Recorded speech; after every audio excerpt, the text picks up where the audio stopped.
On June 9, 1944, just 3 days after the Normandy landings, an urgent telegram from Madrid was sent straight to Berlin. The report detailed that the Allies intended only to create a diversion in Normandy. The real attack would strike that Pas-de-Calais. What was shocking was that, although the information arrived hours too late to change the course of D-Day, Hitler and the German High Command still believed it completely. And it was not a report from a field marshal or a senior German officer, but from a Spanish spy, Juan Pujol Garcia, codenamed Arabelle by the Germans, but known to British MI5 by another name, Garbo.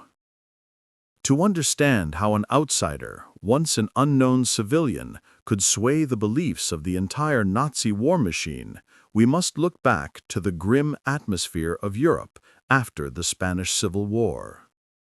Pujol was born in 1912 in Barcelona to a middle-class family. When the Spanish Civil War erupted in 1936, he experienced both sides. Initially forced to serve the Republicans, then switching to Franco's nationalists, yet ultimately feeling no allegiance to either. Pujol despised extremism, hated both fascism and communism equally. He only longed for a world at peace, but war overshadowed everything. At the start of World War II, as Hitler rampaged across Europe, Pujol had a peculiar idea. He would become a spy for Britain. Even though no one was recruiting him, untrained, unconnected, and not even knowing English, Pujol believed he could contribute to the fight against fascism. Multiple attempts to contact the British embassies in Madrid and Lisbon were coldly rejected. "We don't need you." Rejected, he took a daring step. If Britain didn't want him, he would first act as a spy for Germany, then prove his worth to Britain later. With that audacity, in 1941, Pujol approached the Abwehr, the German military intelligence service in Madrid. He presented himself as a pro-German Spaniard who hated Britain and was eager to serve the Führer.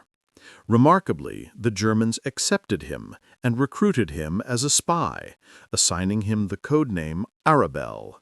They even provided money, invisible ink, and clear instructions. Go to England, build an intelligence network, and report every military movement. But Pujol never went to England. Instead, he hid in Portugal with his newlywed wife Araceli. From their tiny apartment, he began to write his own script. Using newspapers, tourist maps, and his vivid imagination, he created long, intricate reports. He invented fictional spies, a Glasgow dockworker, a London railway clerk, a chambermaid near the naval headquarters. All existed only on paper. Yet to the Abwehr, this was a living, credible network. The strange thing was, the Germans believed it all. They sent money to support this non-existent network. For secrecy, they advised Arabelle, Pujol, to limit direct contact with each agent and coordinate from afar. Ironically, this helped Pujol conceal the truth. He was the only agent. Yet with mere imagination, Pujol achieved the impossible.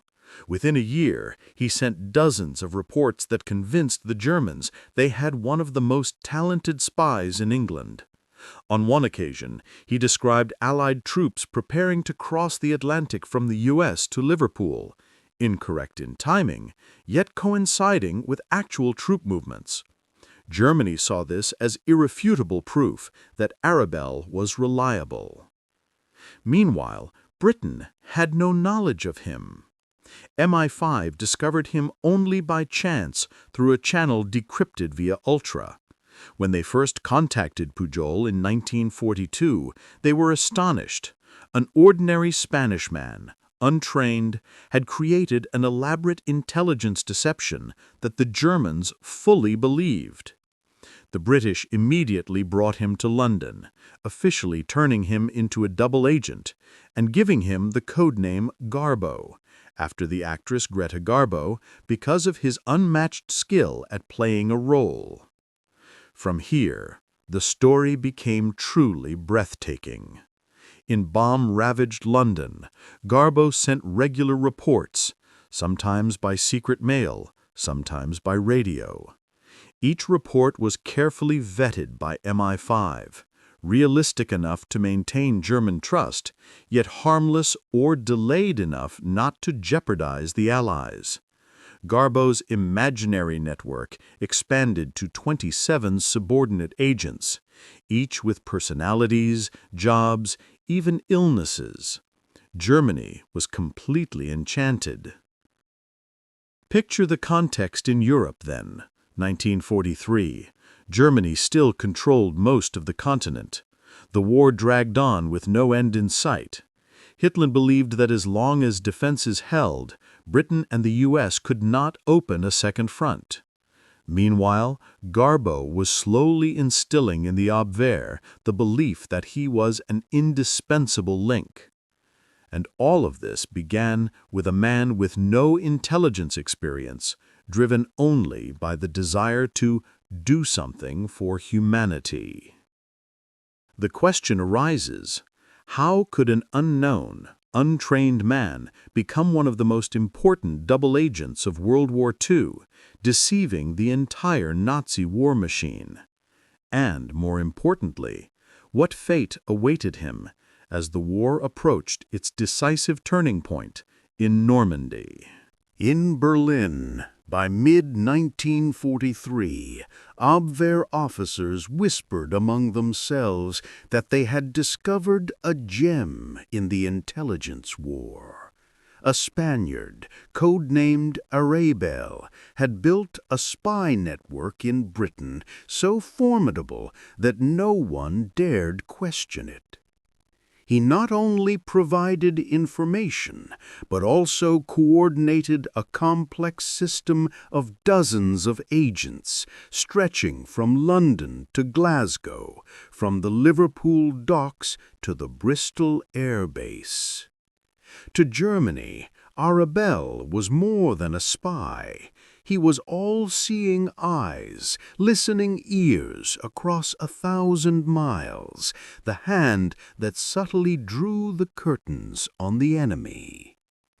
In the reports sent back to Berlin, Garbo, Puzol, described 27 agents under his command, each with a name, age, occupation, and family background. Some were dock workers, some airline employees, even a group of coal miners in the Midlands. All were purely products of his imagination. Yet the miracle was that every detail was so plausible that few could have exposed the ruse. One report read, Agent number 6, a mechanic at the Liverpool docks, overheard British officers discussing preparations to unload transport ships from the U.S. In reality, the newspapers had already published information about those ships, but when it appeared in a secret intelligence report, it suddenly became vivid proof. Germany verified the details and trusted them even more. The Germans began sending money regularly to maintain the network. Thousands of pounds with detailed instructions, monthly salaries for each agent, travel expenses, bonuses for valuable information. All this money went into Puzol's and MI5's pockets because the agents didn't exist. Yet Berlin continued to believe they were paying dozens of people working day and night on British soil. To make the network more convincing, Garbo even killed off some fictional agents. He reported that agent number 8 fell seriously ill and died, Agent number 14 was arrested by police while drunk. Agent number 21 perished in a bombing raid. These imagined sacrifices reinforced Abwehr's belief that the network was real, for war always brings loss. The Germans even sent condolence messages, advising Arabelle to comfort the agents' families. But which families? Which graves? All existed only in Puzal's mind.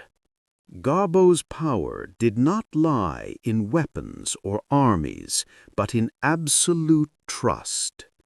To Berlin, he was a guardian angel on the intelligence front. If the Germans took pride in the Panzer, the steel tigers crushing battlefields, if the Luftwaffe had once been the iron birds ruling the European skies, then the Abwehr prided itself on possessing an unbeatable agent in London. Arabelle was proof that German strength was not only in firepower, but also in intellect. Meanwhile, compared to Garbo, the real German agents in Britain were clumsy amateurs. Many were captured upon arrival. Some were turned into double agents by MI5, but only relayed limited information. None had the influence of Garbo. The contrast was like comparing a lone chess piece to an entire chessboard already in position. Garbo's reports were so detailed that German officers were astonished. He accurately described London bus routes, train departure times from Paddington, even how British soldiers bought beer in pubs. All of it was gleaned from travel guides and public newspapers, yet in his hands it became precious intelligence. The Germans read them and believed they were peering through a secret window into British military life. He didn't just provide information, Garbo also sent fake warnings to bolster his credibility. On one occasion, he reported that the Allies were preparing to land in Malta. The information arrived hours after the actual event. Yet Germany still considered it proof that Arabelle was in the loop. On another occasion, he warned of the North African campaign, prompting Rommel to reinforce defenses. But by the time the message arrived, the battle was over. Instead of doubting him, Abwehr praised him. Arabelle is always right. The telegram is just delayed. Thus, Garbo's prestige grew like a rising flood. By 1943, he had sent over 500 reports to Germany, totaling more than 1 million words, a colossal intelligence archive. The Germans trusted him so completely that they saw no need for any more agents in Britain. They declared, Arabelle's network covers the entire island. A fating misjudgment, because from then on, every piece of intelligence Germany received was controlled by Garbo. In Abwehr's eyes, Garbo was an invisible steel storm sweeping away all British military secrets. They imagined him as having a hidden command center, an empire in the shadows, managing dozens of loyal people. They had no idea that in a small room in London there was only a thin man painstakingly writing reports fueled by boundless imagination. The strength of this phantom spy network lay not in the false reports themselves, but in psychological warfare. Germany believed they had deeply infiltrated the enemy, that they controlled information at the heart of Britain. That confidence made them complacent, blind to real signs. Like a general drunk on victory, they failed to realize the wine they were drinking was poisoned. The Germans once boasted that their Panzer Tigers could crush any Allied tank, that the Messerschmitt Bf 109 ruled the European skies.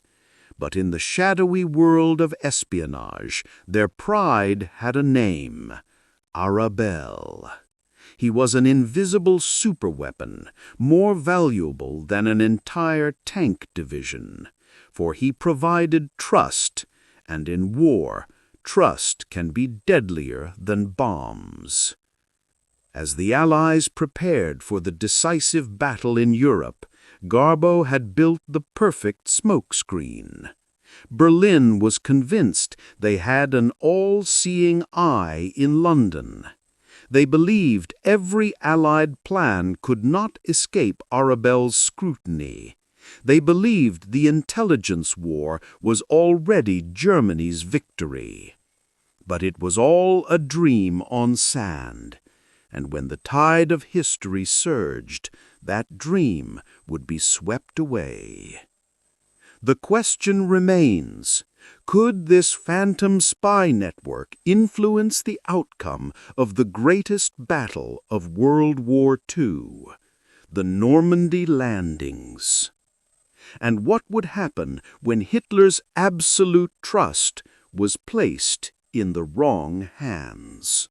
At dawn on June 6, 1944, over 5,000 ships crowded off the coast of Normandy.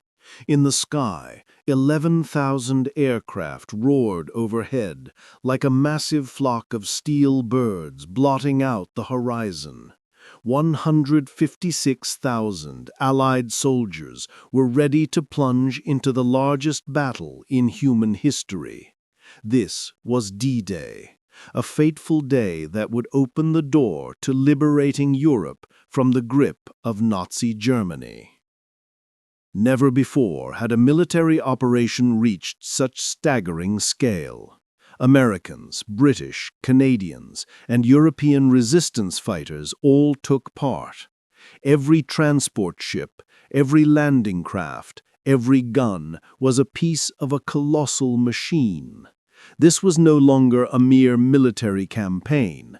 It was a true storm of steel, a wave overwhelming every defensive line. But before the storm broke, Germany believed it was fully prepared. For Hitler, the Atlantic Wall, a formidable line of fortifications stretching from Norway to France, was an impregnable shield. Millions of tons of concrete, tens of thousands of mines, bunkers, machine guns, coastal artillery, all gave the Germans confidence that no enemy could break through. And above all, with Arabelle, the dream spy of the Abwehr, they believed every Allied plan was already in their hands. It was here that Garbo struck decisively. In the months leading up to D-Day, Garbo fed Germany a series of reports insisting that Normandy was merely a decoy, a bait to conceal the real attack at Pas-de-Calais. He detailed that General Patton, the German estimated top Allied commander, was leading a massive 1st U.S. Army group in southeastern England, poised to strike Calais. Garbo created an entire fictitious army called Fusog, 1st U.S. Army Group, with complete fake wooden camps, inflatable tanks, rubber planes, and even continuous fake radio signals. To German reconnaissance troops, through binoculars, it all seemed real. To the Abwehr, via Arabelle's telegrams, it was all credible. They saw tanks, troops, heard radios. How could they suspect that it was all props in a grand theater? On June 6th, as American, British, and Canadian troops stormed the beaches of Normandy, many German generals still thought it was a feint. Garbo even sent a telegram that same day, assuring Berlin, "The attack at Normandy is only a diversion. The real landing will occur at Pas de Calais in the coming days." And Hitler believed it. 2 armored divisions and 19 infantry divisions, the strongest reserves for counterattack, were held back at Calais, waiting for an assault that never came. Meanwhile, on the beaches of Normandy, Allied troops secured precious footholds. Without Garbo, had the Germans counterattacked immediately, the landings might have failed, and world history could have taken a drastically different course. The emotions on that day were extremes. At Normandy, American soldiers bled by the thousands. On Omaha Beach, bodies and shrapnel floated in the surf.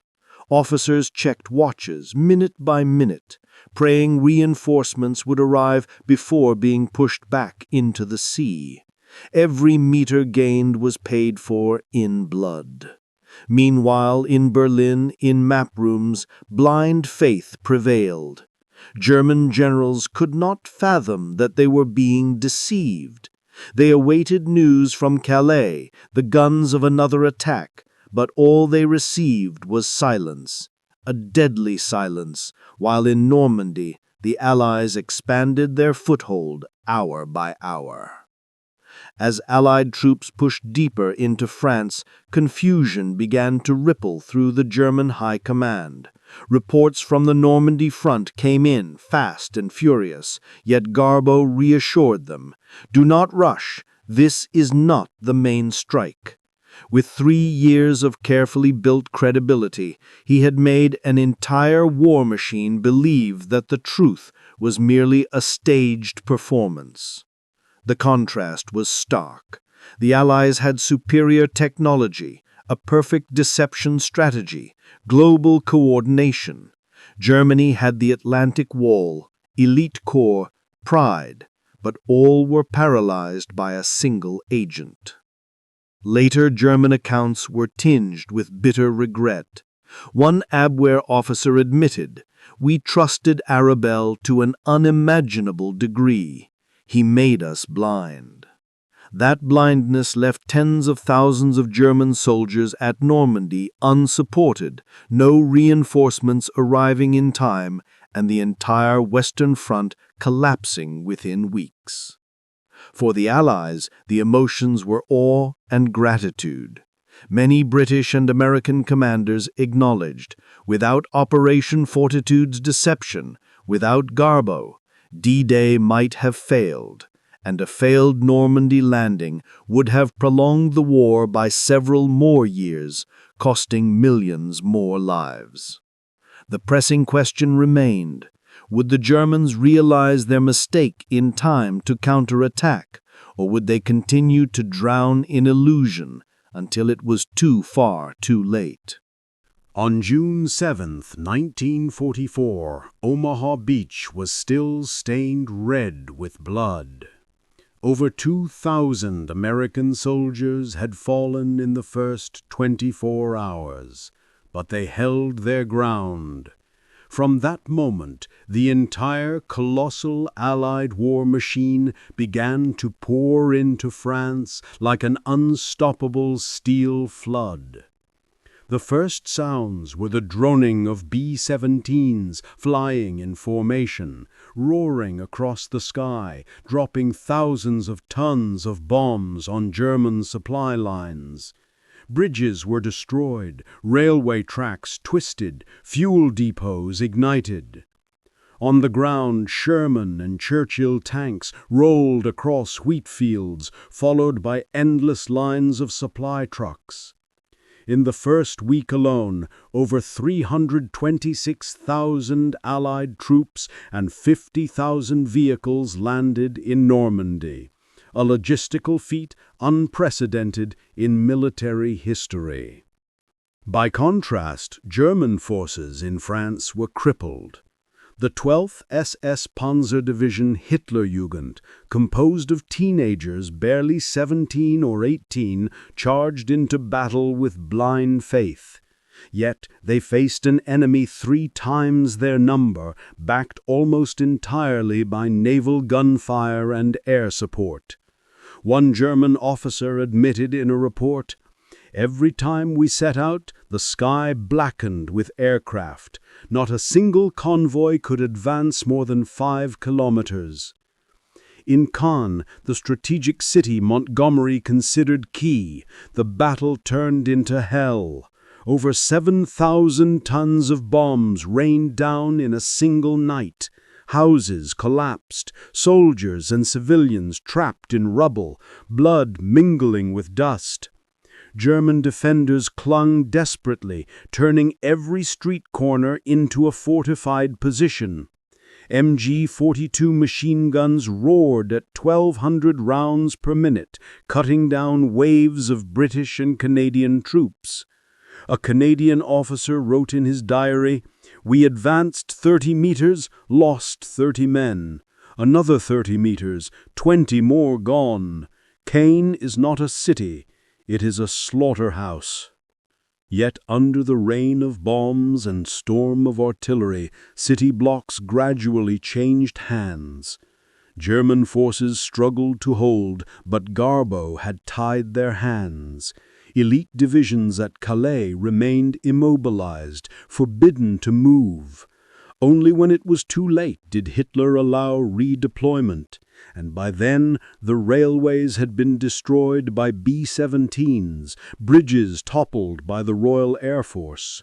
Reinforcements trickled in, shattered before they could reach the front. By August 1944, the greatest tragedy struck, the Falaise pocket. In the narrow valleys of Normandy, over 50,000 German soldiers were encircled. Cannon fire echoed relentlessly. The acrid smell of burning fuel and corpses hung thick. Panther and Tiger II tanks, once instruments of terror, were trapped, jammed along roads littered with burned-out vehicles, horses, and panicked troops.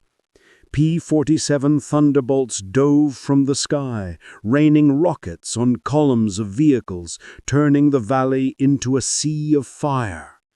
One witness recalled, "We could no longer advance. All we could do was die where we stood." The casualties were staggering. Within days, 10,000 German soldiers were killed, 40,000 captured, nearly the entire Western force annihilated. In a forest, a young soldier's diary was found. "I was told we would still win, that Calais was the real landing, but now I only see my friends burned black, and I don't know why we are here."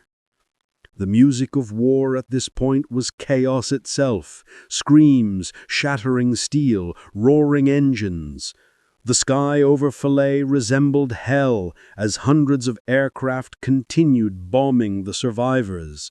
German officers called it the greatest disaster since Stalingrad. But unlike Stalingrad, this time there was no hope of salvation. When Paris rose on August 19, 1944, church bells rang across the city, resistance gunfire erupted on every street. On August 25th, General Leclerc's French troops entered, and citizens flooded the streets in an emotional tidal wave. Meanwhile, in Berlin, Hitler slammed tables and screamed orders to hold fast, but there was nothing left to save.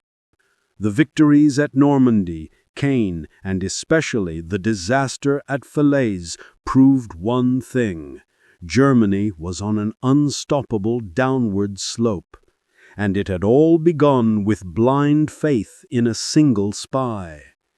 Now the signs of defeat were clear. The Allies poured into Paris, the road to the German border lay open, and the Wehrmacht was reduced to a shadow of itself.